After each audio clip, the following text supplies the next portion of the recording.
Welcome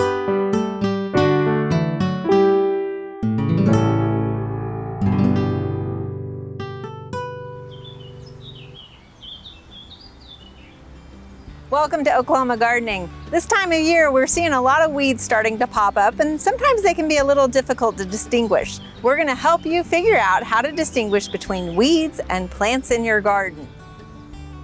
We're also headed over to Yuchi Butterfly Farm to learn about some tips on what homeowners can do to help butterflies. And then finally, we stopped by the Tulsa Garden Center at Woodward Park to take a look at a new garden that they've installed. All this and more right here on Oklahoma Gardening. Underwriting assistance for our program is provided by the Oklahoma Department of Agriculture, Food, and Forestry, helping to keep Oklahoma green and growing. Oklahoma Gardening is a proud partner with Shape Your Future, a program of the Tobacco Settlement Endowment Trust. Shape Your Future provides resources for Oklahomans to make the healthy choice the easy choice. For generations, Oklahoma Gardening has been welcomed into your homes. It's a place to learn, to grow, and be inspired. It's where Oklahoma State University bridges research, education, and passion. We share one goal: to serve the gardeners who inspire us. That's what makes Oklahoma Gardening true to Oklahoma and true to gardeners.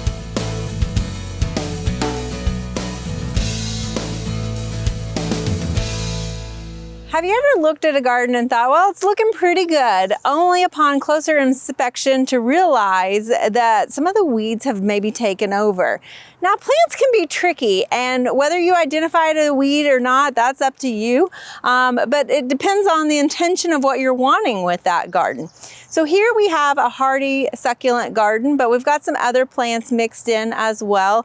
And one of the things that we've noticed is there is a weed that's kind of camouflaged itself among some of these other plants. Now, it wasn't an intentional camouflage. It might be that our eye just didn't capture it until we realized what it really was and it started growing. So some weeds can be aggressive and take off really quickly, and that's one way to identify that they are a weed. But another way is just to kind of recognize what it is at some point. So I want you to come down here with me for a minute and take a look at what we have. So we've got some different prickly pears and succulents in here, but this right here is a burnt candytuft that has been growing in this garden. You can see it had an earlier flower on it, and now it puts up these seed heads. This plant is intentional. It's hardy from zones 4 to 7. It is not a succulent, but it really likes this dry, arid alpine condition. So we've got this planted in here to kind of act like a low-growing ground cover to kind of fill in some of the spaces. It has a nice flower early on in spring. But if you look right next to it here, we've got what is known as pepperweed growing in here. And you can see that the seeds almost look somewhat similar, but one of the distinguishing features is that it has more of a green color versus the blue color that is of this burnt candytuft. Now, this pepperweed, Virginia pepperweed, I will say it is a native that grows around the U.S., but it can be quite aggressive. You can see the number of seeds that are going to come on here. Often you find it in disturbed areas, ditches, along gravel roads, things like that, because it does like that kind of real dry, tough conditions, and it needs good drainage. And so it's found a home here in our rock garden, just like the burnt candytuft.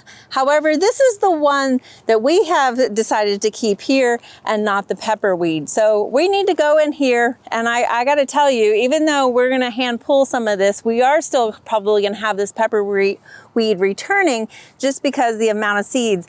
And being able to find those smaller ones that aren't quite as large is going to be tricky amongst all of this. So the one thing about this pepperweed is it's fairly easy to pull. It's got a good taproot on it, so you can pull it up like this. It's got its name because you can actually forage this and use this as a peppering seasoning. But we're gonna go ahead and pull this up. Again, there's some even smaller ones down in here. So we're just gonna have to tease these out.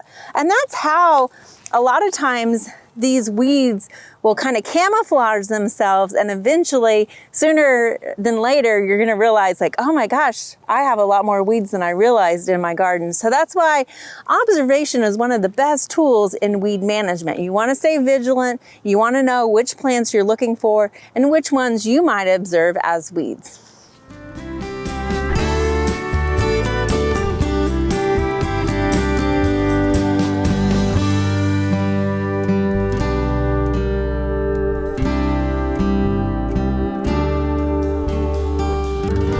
Today we're going to have another botany lesson, and we're talking about how plants move. We often think about how animals move and how they can migrate, but have you really thought about how plants move? We put them in the ground, they're rooted, and they move.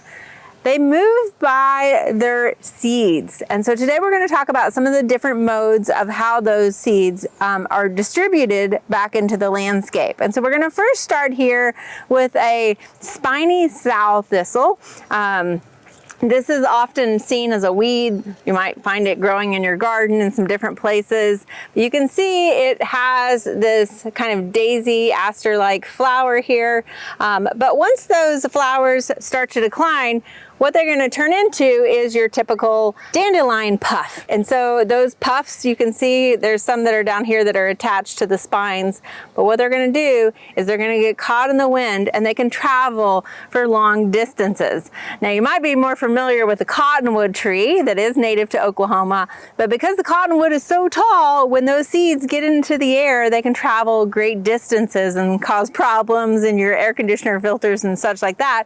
But that's a way of the parent plant distributing that seed. And it's important not only for survival of that plant, but also, again, if you think about the seed falling right down at the base of the plant, it's going to be competition for those resources, sunlight, nutrients, water, all the things that that parent plant needs to survive. The babies will then be competition. So by releasing that seed out further into the landscape, it will allow it a better chance of survival.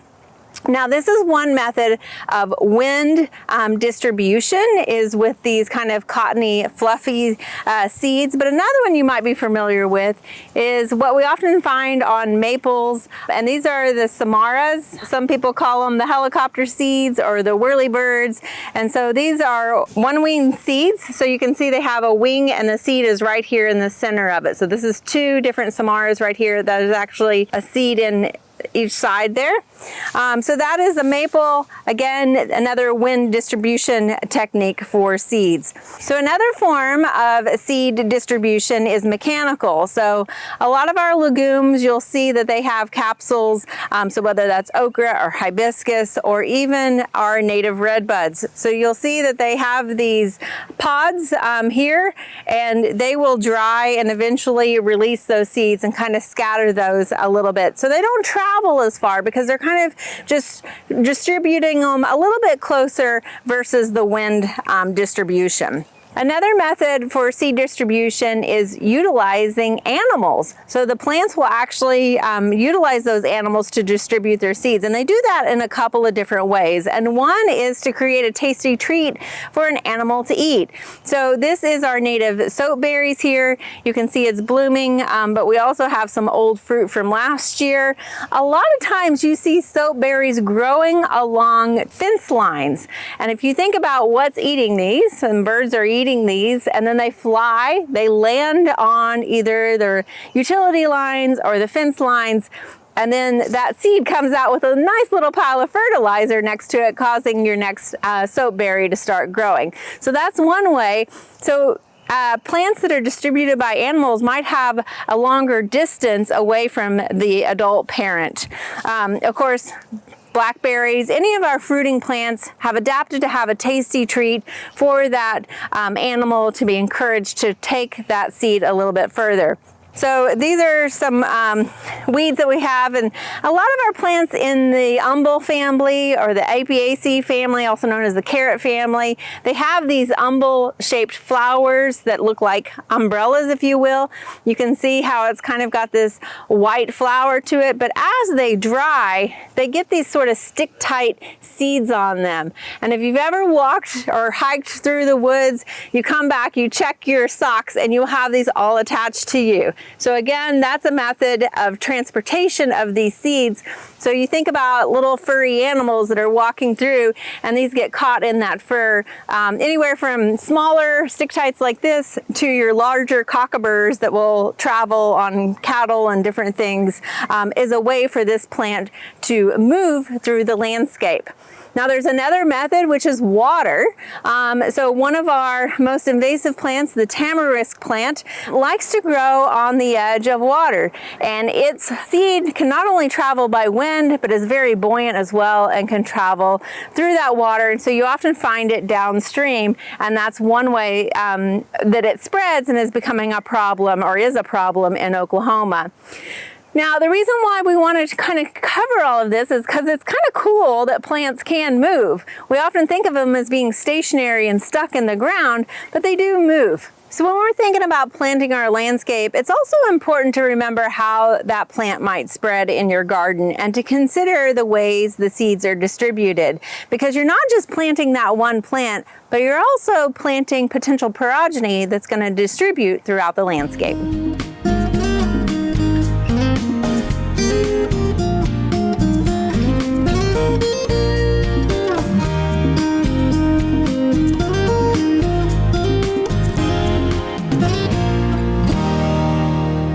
Today we're back here at the UT Butterfly Farm in Leonard, Oklahoma, just south of Tulsa, and joining me is Jane Breckenridge. And Jane, we've visited your farm in a few different instances, but today I want to talk about the homeowner that might be rearing butterflies. As a professional butterfly producer, tell us a little bit of some tips, pros and cons of that. It's the same for everybody, and so it's about clean, healthy food. It's the same as for people too, right? Right. And so one of the things that I tell people, one of the easiest things we can all do to get started is create a non-toxic zone in your yard or garden. Okay. So this is, I've had people tell me they created butterfly gardens and they didn't have any butterflies, and I ask if they're spraying poison, and they're like, well, yeah, just to kill the ugly bugs. So, right. So there are no ugly bugs as far as our butterflies are concerned. So if you can do nothing else, do a non-toxic zone. But beyond that is you need to think about, what are you hoping to attract? Or do you want adult butterflies? Then you need nectar plants. Do you want to actually see the whole life cycle? Then you've got to have host plants for the appropriate butterflies for where you live. Right, because butterflies are very specific. They are good at plant ID, right? Yeah, they are. And fun fact, they actually taste with their feet. Oh, okay. And they smell with their antennae. So when that mama butterfly is looking for where to lay her eggs, 200 to 400 eggs, she's going to taste with her feet and make sure it's the right plant that her offspring can, because they come out, they're only little tiny eggs, and they can't crawl a long distance. So she's going to be able to tell by landing on it. She doesn't need an app to ID what she can tell. So thinking about having, milkweeds for the monarchs, thinking about parsley, dill, fennel for the eastern black swallowtails. You could do some passion vine, some pipe vine. Those are all beautiful, beautiful local species. So Jane, what about the sugar water sometimes I see out in the gardens? Yeah, so here at the farm we use Gatorade. Actually, red Gatorade. Okay. And they will nectar on it. And it's junk food sort of. But you know what? In a pinch, it will do. Okay. So yeah, it's got the salts and the sugars and everything they need. If there's good nectar sources, they won't come to that. But if there's not, hey, it'll do. Okay. And one of the important things is the season extension, to have those nectar plants throughout the seasons, right? Right. And so we want to make sure, because, when those butterflies are first coming out, a lot of the spring, some are overwintering as adults, and they're coming out and they're so hungry. They've not eaten all winter. And so if you can plan your bloom times, if you can just be a little mindful when you're doing your garden planning to make sure that you've got blooming plants all the way through the season. And it's particularly important in the fall because as the monarchs migrate through, they have got to really nectar up because not only do they have to fly up to 3,000 miles, sometimes up to 70 miles a day, they have got to get enough fat resources to live all winter long on that fat. They won't feed all winter through overwintering grounds. Okay. So everybody in Oklahoma needs to do their part to make sure that those guys have got enough nutrition as they pass through. We're the last pit stop before they get to Mexico. If they fail, it's on us. Okay, all right. So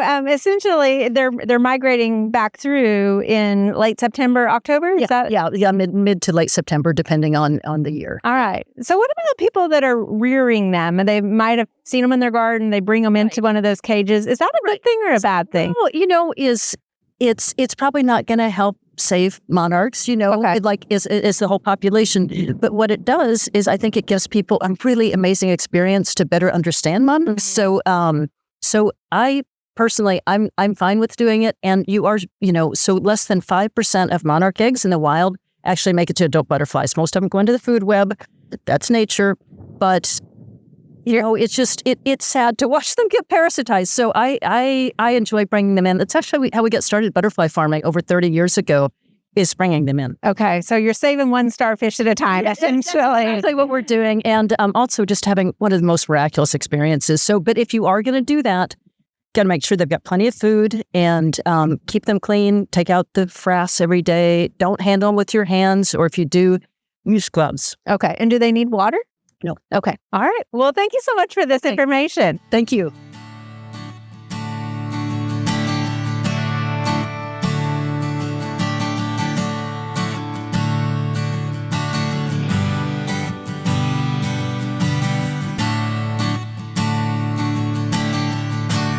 Today we're back out here near our raised bed that we constructed this past winter. And you might remember that one of the shows I mentioned I was planting this tomato. It's called Bada Bing, and it's an All-America selection that just came out. And so we were anxious to try it. Now, I think I might have said that it was determinate, but it actually is considered an indeterminate tomato. However, it really stays around 40 inches. So that's one of the reasons why I chose it to go into our raised beds here. Now, you can see we have trellised it, so that's an important note. If you have the time, it's really beneficial to go ahead and trellis your tomatoes, even if they are going to stay relatively compact, because you can see what we're starting to get now is the fruit, which is what we're after all. So we're getting a lot of fruit coming on here, and some of these are very large. Now, the actual fruit that this Bada Bing tomato produces is actually like a large cherry or cocktail type tomato. So they're going to get to be about 1.5 inches. But the benefit of this particular type of tomato is it's got some cracking resistance also. Of course, it also has all of the disease resistance that we're looking for as well. So we're getting some beautiful tomatoes, and you guys know how much rain we've had and how dry it's gotten in between that rain. We're actually in a drought, but yet we've just got 5 inches of rain. So that's what causes some of that cracking, is too much excessive water all of a sudden, and then the fruit actually sort of explodes from the inside, causing that cracking. So I'm happy to report we're not seeing any cracking on this fruit, considering the recent weather that we've had. So we've got some beautiful fruit that are coming on. And like I said, we have been pruning this a little bit and training it. So we've been trimming those suckers that are sort of the middle branches. And so that's important to kind of reduce some of that excess of vegetation so that the energy goes back into the fruiting. However, you do want to make sure you're leaving some fair amount of vegetation, not only because that's how it gets its energy through photosynthesis, but also that provides important cover for those plants so they don't get sunburned. So we've got some intense sun coming in, and that can cause some sun scalding. So we, like I said, have trellised these. So we've used a couple of different methods here. We love our tapener. If you don't have one of these and you're doing a lot of trellising, check out one of these. It's like a staple gun in the fact that it pulls this tape out, then you kind of put it around the vine, staple it again, and it cuts it off just like that. So that's one great way of actually trellising your tomatoes if you're doing a lot. It's an easy way to do it. However, what we're finding is because these are such large vines, they're getting heavier with the fruit. We're using also this Velcro tape, which is nice. So it's got this a fuzzy side on one side and then the hooks on the other, and you can just cut it to fit your vines and your trellis to get around there. So that will actually hold a little bit more weight than what our tape has been doing. So just some examples to use if you're looking at trellising your tomatoes still. And again, the reason why we're trellising is because we want to also encourage good airflow. Again, we've had a lot of rain, so getting those plants up off the ground, allowing for that air circulation, it's just going to allow them to dry out a little bit faster and further reduce any disease or pathogens that might be splashing on that plant. So we're pretty happy with how our bottoming tomatoes have turned out. And so if you're looking for a new tomato to try next season, you might check this one out.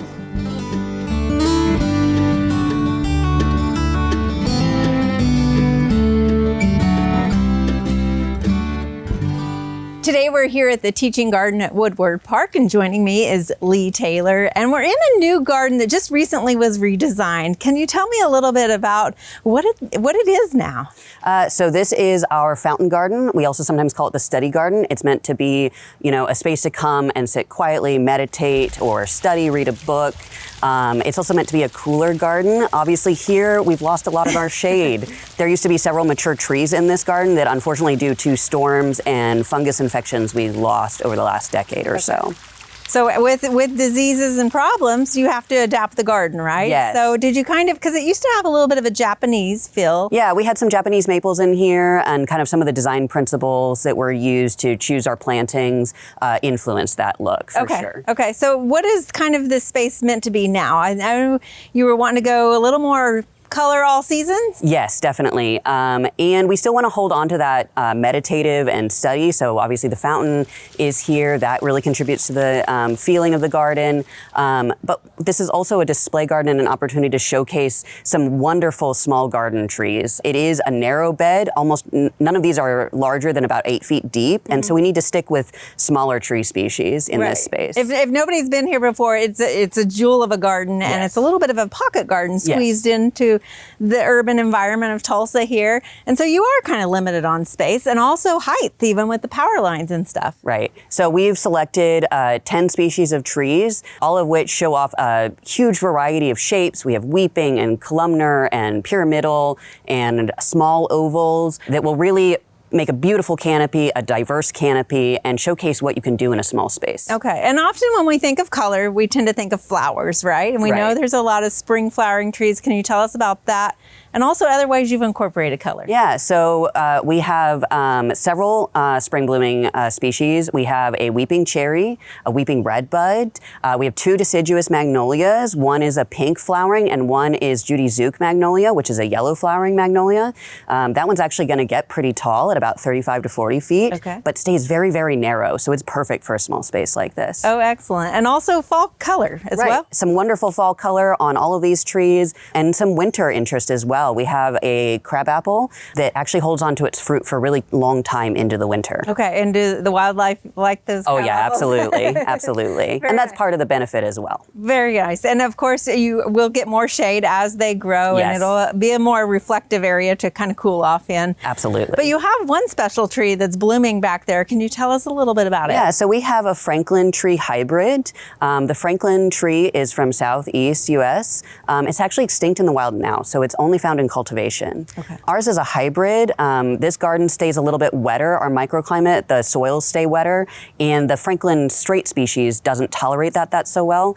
And so ours is a cross with Gordania, which is a close relative from Asia. It's also a small tree, perfect again for this space. It gets only to about 20 feet tall and a spread of about 15 to 25 feet. So we're gonna keep it trimmed up a little bit to make sure it fits in this space. Excellent. Well, all of these are about topping out at 8 feet right now, it seems like. So there's plenty of time to come and enjoy them as they continue maturing. But I think this is a great example of how when something in gardening or the environment maybe kind of messes with your garden, it's an opportunity, right? Absolutely. And so often we come into spaces that we don't know what the microclimate's going to be like. And it takes us a few years to learn what's going to do best there. Yeah. Well, thank you so much for sharing this garden with us. Thank you so much.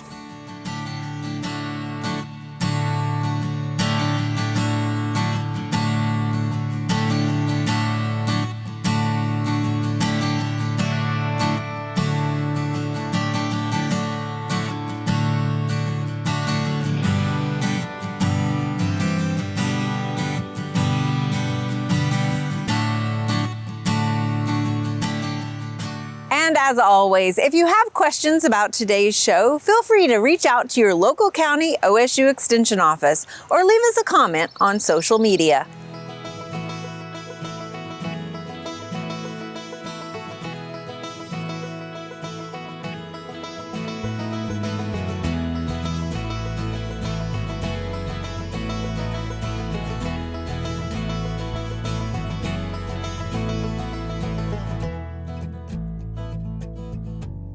There are many great horticulture activities this time of year. Be sure and consider some of these events in the weeks ahead.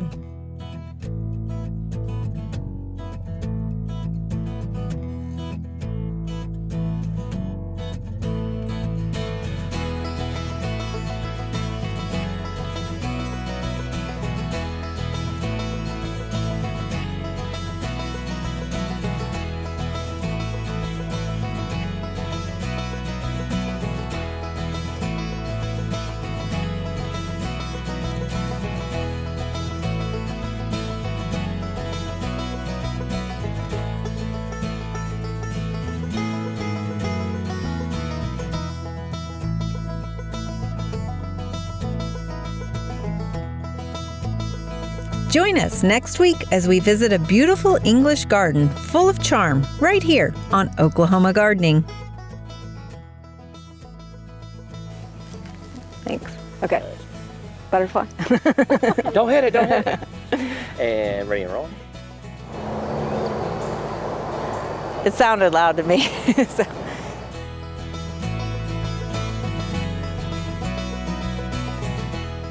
To find out more information about show topics, as well as recipes, videos, articles, fact sheets, and other resources, including a directory of local extension offices, be sure to visit our website at oklahomagardening.okstate.edu. Join in on Facebook and Instagram. You can find this entire show and other recent shows, as well as individual segments, on our Oklahoma Gardening YouTube channel. Tune in to our OK Gardening Classics YouTube channel to watch segments from previous hosts. Oklahoma Gardening is produced by the Oklahoma Cooperative Extension Service as part of the Division of Agricultural Sciences and Natural Resources at Oklahoma State University. The Botanic Garden at OSU is home to our studio garden, and we encourage you to come visit this beautiful Stillwater gem. We would like to thank our generous underwriters, the Oklahoma Department of Agriculture, Food, and Forestry, and Shape Your Future, a program of the Tobacco Settlement Endowment Trust. Additional support is also provided by the Tulsa Garden Club, Greenleaf Nursery and the Garden Debut Plants, the Tulsa Garden Center, the Oklahoma Horticultural Society, and the Tulsa Herb Society.